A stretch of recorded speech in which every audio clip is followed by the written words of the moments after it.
नमस्कार मित्रांनो, स्वागत आहे तुम्हा सर्वांचंच आपल्या आजच्या या व्हिडिओमध्ये.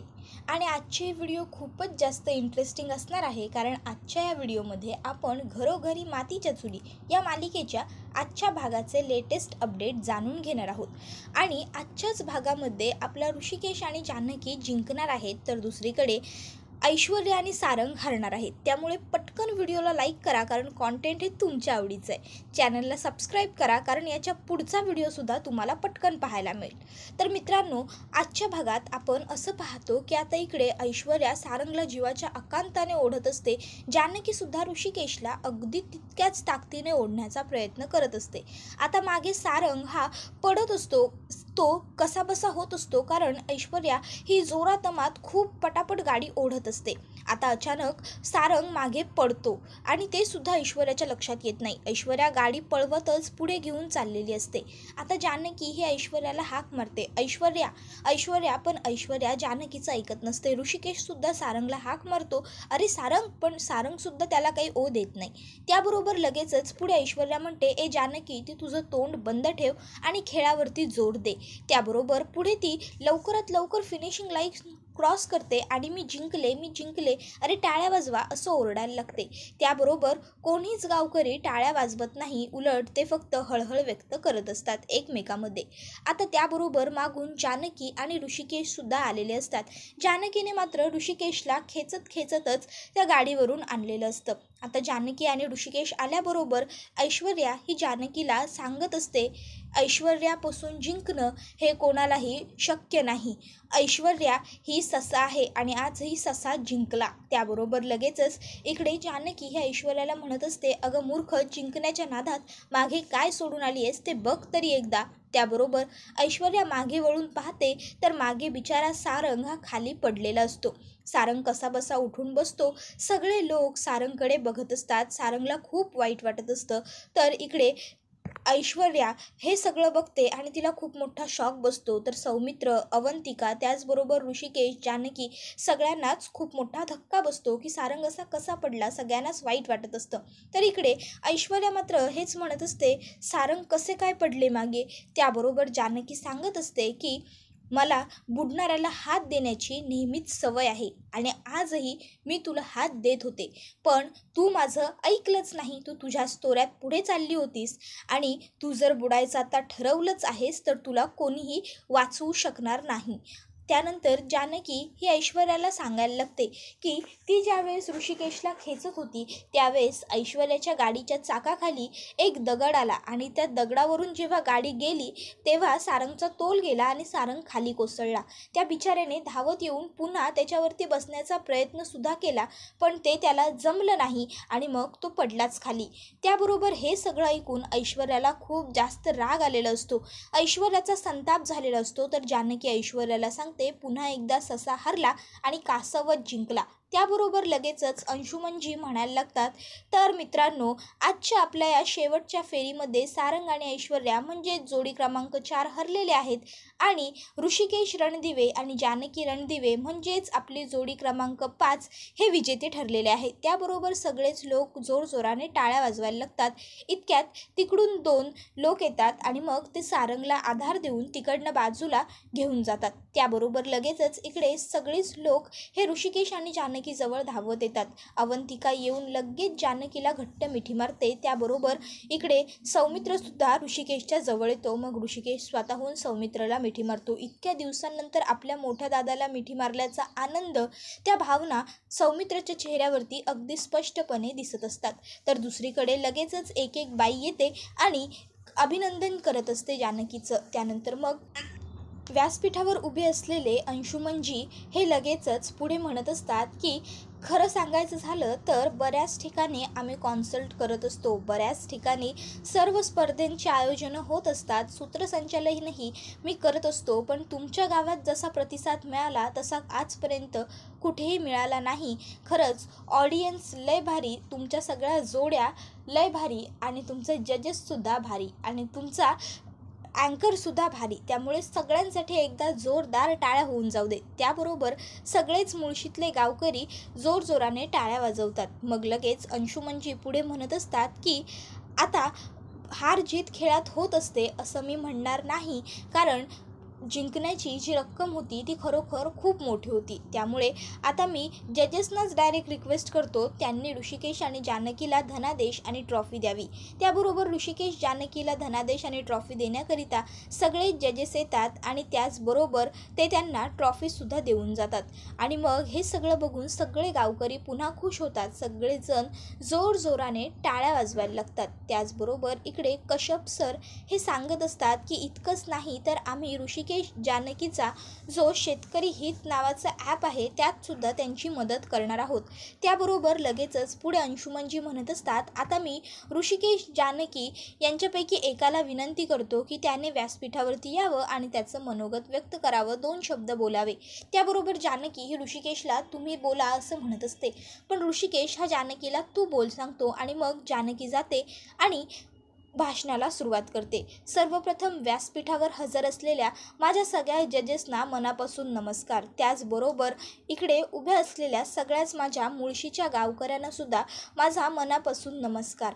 आज मी आणि ऋषिकेश इथपर्यंत पोहोचू शकलो, ही स्पर्धा खेळू शकलो, त्यामागे आमच्या शेतकरी बंधूंचा, गावातल्या प्रत्येक लोकांचा आधार आहे. कारण प्रत्येकानेच आम्हाला मनापासून भरभरून आशीर्वाद दिले आणि त्याचबरोबर आम्ही या स्पर्धेमध्ये खेळलो त्याचा उद्देश हा आमचा अगदी स्पष्ट होता, कारण आम्हाला ही स्पर्धा शेतकऱ्यांच्या हितासाठी खेळायची होती.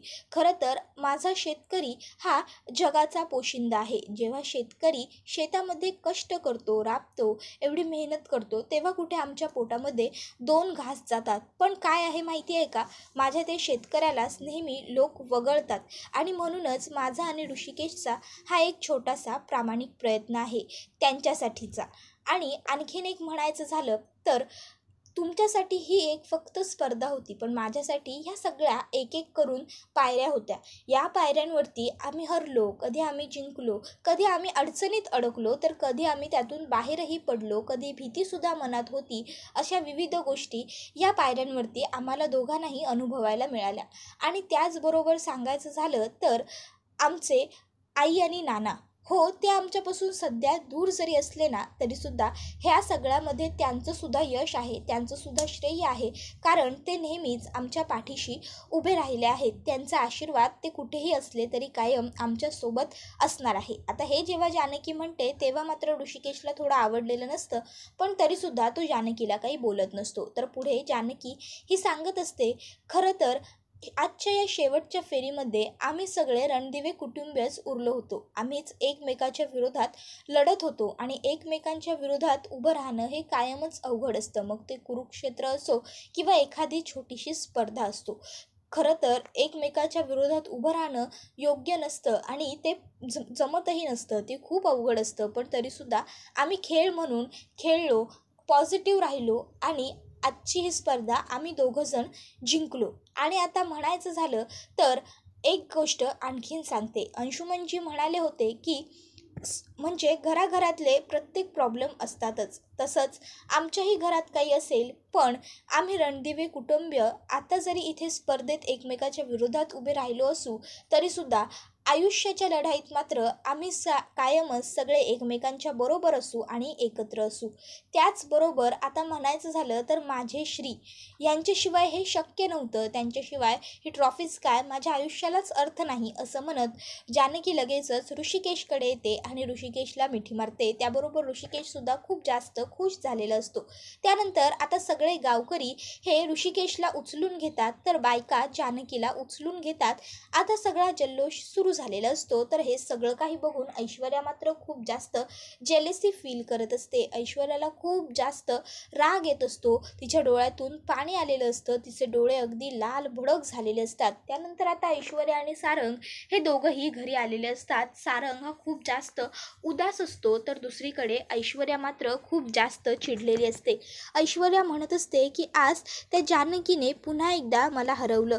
त्या जानकीला आणि त्या ऋषिकेशला हरवण्यासाठी मी काय काय नव्हतं केलं, कुत्र्यासारखी मी त्यांच्या मागे लागले होते ही स्पर्धा सुरू झाल्यापासून, पण शेवटी आज ती जिंकलीच. कसं काय झालं असं, तिने माझं सगळं हिरावून नेलं, असं म्हणत ऐश्वर्या वस्तुकांची तोडफोड करायला लागते. आता सारंग तिला अडवत असतो, ऐश्वर्या प्लीज, एवढा राग बरा नाही, ऐश्वर्या प्लीज ऐका माझं, ऐश्वर्या थांबा. ऐश्वर्या सारंगवरती फ्लॉवर पॉट उचलून धरते आणि त्याला म्हणत असते, काय ऐकू सांग ना, लोक आता मी बाहेर जाईन तेव्हा ती हरलेली ऐश्वर्या बघा किंवा त्या हरलेल्या सारंगची बायको बघा हे म्हणतील, ते ऐकू मी, बोल. त्याबरोबर सारंग खाली पडतो. ऐश्वर्या ही सारंगवरती ओरडत म्हणत असते, सांग ना काय केलंस तू आजपर्यंत स्वतःहून. त्या ऋषिकेश आणि जानकीला हरवण्यासाठी मी अगदी मनापासून प्रयत्न करत होते. मी प्रत्येक वेळेस त्यांना हरवण्यासाठी वेगळ्या वेगळ्या गोष्टी केल्या. तू काय केलं, तू त्यांना हरवलं तर नाहीच, पण तू जिंकण्यासाठी एकतरी गोष्ट केलीस का. अरे तू एखादा खेळ तरी नीट खेळलास का. नाही, पण ते तुला जमलं नाही. भीक मागता येते नाही, नसेल येत ना तर ती आता शिकून घे, कारण आपल्यावरती आता भीक मागण्याचीच वेळ येणार आहे, कारण हे सगळं आता आपल्या हातातून जाणार आहे. नाहीतर एक काम करू, आज ज्या गाडीवरती मी तुला खेचत होते ना ती गाडीच घेऊन येते आणि मग त्या गाडीवर आपण दोघं बसू आणि गावाच्या वेशीबाहेर भीक मागू, कारण आता त्याच्याशिवाय दुसरा पर्याय आपल्या हातात उरलेलाच नाही आहे ना. तर दुसरीकडे आता जानकी आणि ऋषिकेशला घेऊन सगळे गावकरी त्यांच्या घरापर्यंत मिरवणूक काढल्यासारखं येत असतात. अगदी छान जल्लोष असतो, सगळ्यांनी बार फटाकड्या वगैरे वाजवलेल्या असतात. आता सगळेजण आल्यावरती ऋषिकेश हा म्हणत असतो, आता आमच्यासाठी खूप टाळ्या वाजवल्या, आमचा खूप जय जयकार केला, जयघोष केला, आता एकदा तुमच्यासाठी टाळ्या वाजवा की. त्याबरोबर सगळेच गावकरी आपल्यासाठी सुद्धा टाळ्या वाजवतात. त्याबरोबर लगेचच ओवी पुढे येते आणि शेतकऱ्यांचा विजय असो असं म्हणते. त्याबरोबर सगळे शेतकरी हसतात आणि मग ते सुद्धा शेतकऱ्यांचा विजय असो असं म्हणतात. त्यानंतर लगेचच ओवी ही शांतपणे बाजूला येते. त्यानंतर दुसरे एक शेतकरी काका हे म्हणत असतात की त्या सयाजी पाटलाच्या पोरीने दादा वहिनींना किती त्रास दिला, त्यांना हरवण्यासाठी तिने किती प्रयत्न केले, पण आता कुठेतरी तोंड लपवून बसली असेल. तर दुसरी एक बाई म्हणते, हो ना, खरंच असंच पाहिजे, मेलीला वाटोळं झालं पाहिजे तिचं, एवढ्यानेच कुठे तिला अद्दल घडणार आहे. त्याबरोबर जानकी म्हणत असते, प्लीज असं नका म्हणू तुम्ही, आपण जिंकलो आहोत ना त्याचा आनंद तुम्ही साजरा करा, पण उगाचच कोणाचं वाईट व्हावं असं चिंतू नका, कोणाचं वाटोळं होईल वगैरे असं प्लीज नका बोलू. त्याबरोबर हे ऐकल्यावर सगळेच बायका सगळेच गावकरी गप्प राहतात. त्यातली एक बाई पटकन म्हणत असते, बघितलंत का दादा, त्या बाईनं एवढा त्रास दिला आमच्या वहिनीला, तरीसुद्धा ह्यांनी त्यांचा चांगुलपणा काही सोडलेला नाही, तरीसुद्धा अजून त्यांच्याबद्दल वाईट बोलू नका असंच त्या सांगतायत. त्याबरोबर हे बघून सगळ्यांनाच बरं वाटलेलं असतं. तर ऋषिकेश हा सांगत असतो, नाही मावशी, बरोबर आहे तुमचं, चांगुलपणा हा असलाच पाहिजे, पण चांगुलपणाच्या लायकीची ती लोकं नाहीत. आता मात्र जानकी ऋषिकेशकडे बघते, पण ती ऋषिकेशला काहीच बोलत नाही. तर दुसरीकडे सौमित्र, अवंतिका, आई तिघही जण छान आईस्क्रीम खायला बसलेले असतात. सौमित्र आणि अवंतिका तर खूपच जास्त खुश असतात, कारण त्यांची इच्छा पूर्ण झालेली असते. ऋषिकेश दादा आणि जानकी वहिनी स्पर्धा जिंकलेले असतात. सौमित्र म्हणत असतो की दादा वहिनी स्पर्धा जिंकले ना, याचा मला खरंच खूप आनंद झाला, मला बरं वाटतंय. त्याबरोबर अवंतिका सुद्धा म्हणत असते, एक्झॅक्टली सौमी, मला सुद्धा खरंच खूप छान वाटतंय, बरं झाले ते दोघंही ही स्पर्धा जिंकले ते. आणि आपल्याच गाडीची दोरी कशी काय बरोबर तुटली, या सगळ्यामागे सुद्धा ना ती ऐश्वर्याच असणार याची मला पुरेपूर खात्री आहे. आणि एक सांगू का तुला खरं, दुसऱ्याचं वाईट करणाऱ्याचं ना नेहमी वाईटच होत असतं. बरं झालं हरली ते. आता इकडे सौमित्र आणि अवंतिका दोघं जण एकमेकाबरोबर बोलत असतात, आईस्क्रीम खात असतात. त्यांचं दोघांचं एकमेकाबरोबर बोलणं सुरू असतं, पण इकडे आईचं काही लक्ष नसतं. आई मात्र आईस्क्रीम खात नसते. हे ज्यावेळेस सौमित्रच्या लक्षात येतं, सौमित्र लगेचच आपला आईस्क्रीम खाली ठेवतो आणि आईच्या हातावर हात देत म्हणतो, आई काय झालं, तू आईस्क्रीम का नाही खात आहेस, आईस्क्रीम वितळलं तुझं पूर्ण. त्याबरोबर लगेच इकडे अवंतिका म्हणते, थांबा आई, मी तुमच्यासाठी नवीन आईस्क्रीम घेऊन येते. तर आई आईस्क्रीम खाली ठेवत म्हणतात, नाही नको, मला काहीसुद्धा खाण्याची इच्छा नाही. सौमित्र म्हणतो, आई काय झालं, जे काही तुझ्या मनात आहे ते स्पष्ट बोल, सांग बरं मला. त्यावर आई सांगत असते, अरे सारंग काय म्हणाला होता तू विसरतोयस का, त्याने आपलं घर गहाण ठेवलंय, मग जर ते खरं असेल तर त्यात तो स्पर्धासुद्धा जिंकलेला नाही. तर आता इकडे सौमित्र म्हणत असतो, पण आई अगं किती खरं किती खोटं त्यातलं आपल्याला काय माहिती. त्याबरोबर लगेचच पुढे आई म्हणत असते, अरे जर पण तो बोललेलं सगळं खरं असेल आणि खरोखर त्यांनी आपलं घर गहाण ठेवलं असेल तर आपण काय करायचं. त्यात आजची स्पर्धासुद्धा ते जिंकलेले नाहीत, कळतंय का तुला. त्याबरोबर मात्र आता सौमित्र आणि अवंतिका दोघेसुद्धा जरा गंभीर झालेले असतात. आणि मग सौमित्र हा आईला म्हणतो, तू काळजी करू नकोस आई, काय करायचं ते मी बघतो. मी एकदा जाऊन त्या सारंगबरोबर बोलून घेतो, त्याने काय गोंधळ घातलाय तो मी बघतो. त्याबरोबर लगेचच इकडे अवंतिका म्हणत असते, सौमी तुला काय वाटतं, तू सारंग भाऊजींना विचारायला जाशील आणि सारंग भाऊजी तुला सगळं काही खरं सांगतील का. त्यापेक्षा आई मी काय म्हणते, तुम्ही जाऊन त्या ऐश्वर्याबरोबरच बोला.